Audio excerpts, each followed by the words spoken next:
Fala, nação tricolor ligada no Sou Mais Bahia, tudo beleza? Barbaço na área, tô aqui para começar mais um vídeo, dessa vez mais um plantão tricolor com as últimas informações do Esquadrão de Aço para você, torcedor do Bahia, ficar muito bem informado. Chegou, deixa o like, se inscreve, ativa o sino, no mínimo 3 conteúdos por dia e claro, compartilha com geral para dar aquela moral extremamente importante pra gente. Eu quero falar hoje sobre o Kiki Oliveira, jogador de 23 anos, uruguaio da seleção uruguaia, que não conseguiu se firmar na equipe do Grêmio nessa temporada, mas teve uma temporada destacada principalmente na MLS, vestindo a camisa do LA FC, onde fez 19 participações em gols em 35 jogos. O pessoal da Esportes GZH que trouxe a primeira informação a respeito aí do Kiki Oliveira, do Christian Oliveira, falou sobre esse assunto, né, sobre a negociação que está prestes a ser selada. O Lucas Arruda, que é jornalista lá na GZH,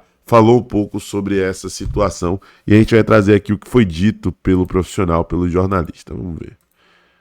Vamos botar o som, né, para ouvir, tem que botar o som. Katsurema, aqui dessa informação que veio há pouco do Rodrigo Oliveira, é o Grêmio tentar recuperar o investimento feito lá no começo da temporada. O Grêmio vem em sucessivas contratações trazendo os jogadores mais caros da sua história, e o Christian Oliveira foi o último deles.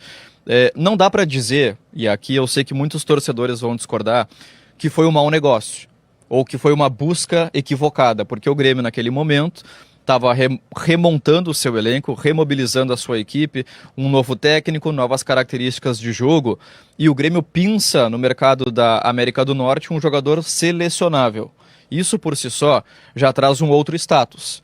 Agora, quando a gente fala de um jogador de seleção do Uruguai, isso muda completamente, né? Então não dá para dizer que o Grêmio, ao buscar um atacante de 22 anos, que tem potencial de Copa do Mundo, foi algo equivocado. O problema foi que o andamento, né, do Christian Oliveira com a camisa do Grêmio, ela contrastou com aquilo que ele mesmo falou quando chegou aqui, na entrevista de apresentação, ou na vontade que ele teve de sair dos Estados Unidos para jogar em Porto Alegre, e até mesmo numa entrevista que ele deu para nós aqui da Rádio Gaúcha, de GZH, aquela gana de querer jogar, ele falou em atuar a cada 3 dias. Não foi isso que aconteceu, por vários motivos. Mas o Grêmio tenta buscar esse investimento, tenta recuperar esse dinheiro colocado no Christian Oliveira, e por tudo que aconteceu, pelos episódios, né, pelas polêmicas, pela forma como a direção anterior conduziu esses episódios, não tem mais clima, e aí se pode ser o Bahia, pode ser o Flamengo, pode ser o Internacional. O Grêmio tem que vender esse jogador porque não tem mais condições. Eu acho que o ponto... Bom, é isso. A tendência é que não seja uma venda, a tendência é que realmente o que se apurou aí é que seja um empréstimo com opção de compra. O Grêmio pode vir a ser ressarcido nessa negociação, nessas tratativas, mas não vai ser agora de maneira imediata, né? E aí fica a expectativa de vê-lo render vestindo a camisa do Esquadrão. E eu vou trazer os dois lados da moeda. A perspectiva de um gremista, vamos trazer aqui nosso querido Farid, nosso parceiro de Betsu, que está junto com a gente nessa caminhada e que traz a percepção do torcedor do Grêmio, a percepção enviesada, com toda a revolta, com todo o rancor de quem teve a oportunidade de acompanhar uma temporada abaixo do que se esperava de Kiki Oliveira. E depois, gente, eu vou trazer uma análise que é muito importante, é relevante e que deve se levar em consideração. O cenário, o entorno, o contexto de um Grêmio que tem jogadores de bom nível que foram contratados nos últimos anos, mas que não conseguiram render dentro do cenário do Grêmio, né? E aí tem o caso do Arezzo, que no Peñarol, em 24 jogos nessa temporada, emprestado pelo Grêmio, fez 12 gols. Antes de vir pro Grêmio, se destacando no Peñarol, ele chegou a ter uma temporada de mais de 20 gols, mas no Grêmio não funcionou. Fez apenas 6 gols como um centroavante, ali, um número bem abaixo, bem aquém. E aí vale analisar o caso do Kiki Oliveira, que veio de uma temporada no ano passado, 2024, excelente no LAFC e nesse ano não conseguiu render no Grêmio. Vamos ver o que o Farid disse, depois a gente traz aqui a opinião do meu grande amigo Bruno Garcês, que agregou muito na resenha que a gente fez no dia de ontem. Tudo bem, pessoal? O Grêmio vendeu o Kiki Oliveira pro Grupo City, pro Bahia. Falar bem a verdade para vocês, o Grêmio se livrou de uma bomba, né? Uma bomba.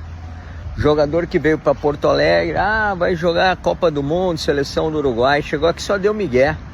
E aquele papinho, quero pro Nacional, dá entrevista para as rádios do Uruguai, pois o Grêmio vende o Kiki Oliveira, o Christian Oliveira, o Kiki Craque Oliveira, para o Grupo City. Que seja feliz lá. Aqui vigariciou muito.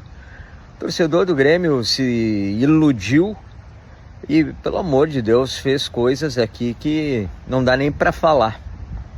Então, que vá para o Grupo City, vá para o Bahia, vá para onde ele quiser e não atrapalhe mais a vida do Grêmio. O Grêmio recuperou a quantia que foi investida nesse jogador. Ainda não. 24, 23, Ainda 22, não. 22 milhões e meio de reais. Ainda não. Um verdadeiro absurdo, absurdo. Mas o Grêmio se livra da bomba.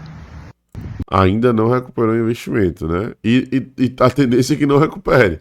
Mesmo ele ficando definitivo, o valor ali da opção de compra é abaixo disso, né?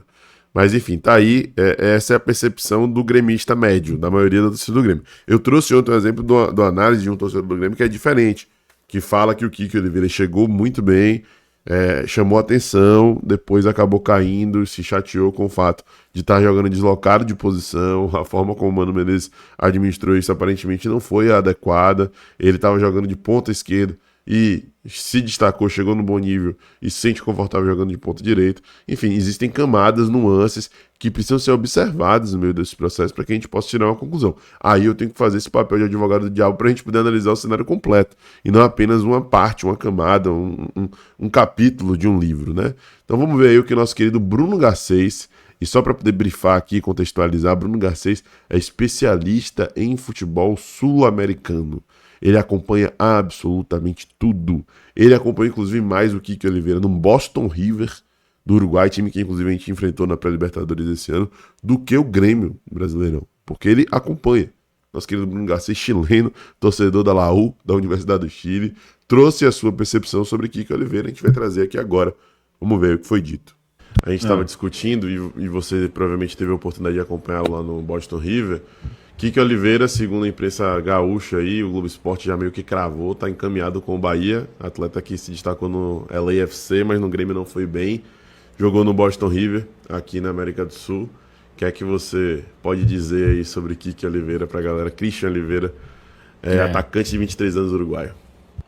Pô, Kiki Oliveira, cara, eu sempre fui, eu era muito fã dele na época do Boston River, da seleção uruguaia, né, sub-20, e teve uma temporada antes dele ir pro futebol de fora que eu ficava impressionado a cada rodada que eu assistia os jogos do Boston River, assistia os jogos do Kiki Oliveira, às vezes nem conseguia assistir o jogo, assistia os melhores momentos em outros jogos. Falei, gente, o moleque tá destruindo, tá voando. E sempre o futebol uruguaio, o nível de competitividade lá é muito baixo mesmo, sou bem sincero com isso. O nível competitivo dos clubes é baixo, mas como tem talento no futebol uruguaio, né? Eu me chamava a atenção pela explosão, pela técnica ao conduzir a bola, né?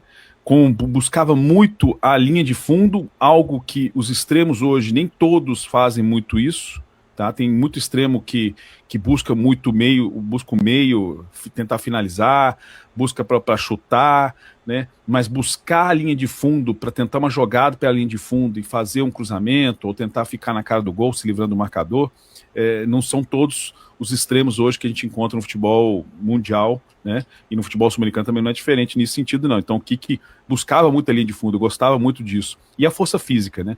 Então quando o Boston River tinha as linhas baixas, jogava muito no contra-ataque, ele se dava bem, gostava. Mas quando tinha que ter, quando estava com um bloco baixo o adversário, o Boston River tinha mais posse de bola, ele tinha que atacar, né, principalmente com o time eu acho que o Jadson Vieira já estava ainda no Boston River, né, hoje o técnico do Nacional. Ele tinha um time mais com posse de bola, um time mais ofensivo, e o Kiki Oliveira tinha que partir para cima dos caras, era 1 contra 1, né, para quebrar as linhas. E ele também tinha essa qualidade. O Grêmio fez um bom mercado ali no futebol sul-americano, e eu falei, poxa, o Kiki vai brilhar, cara, acho que tem tudo para brilhar aqui no Grêmio.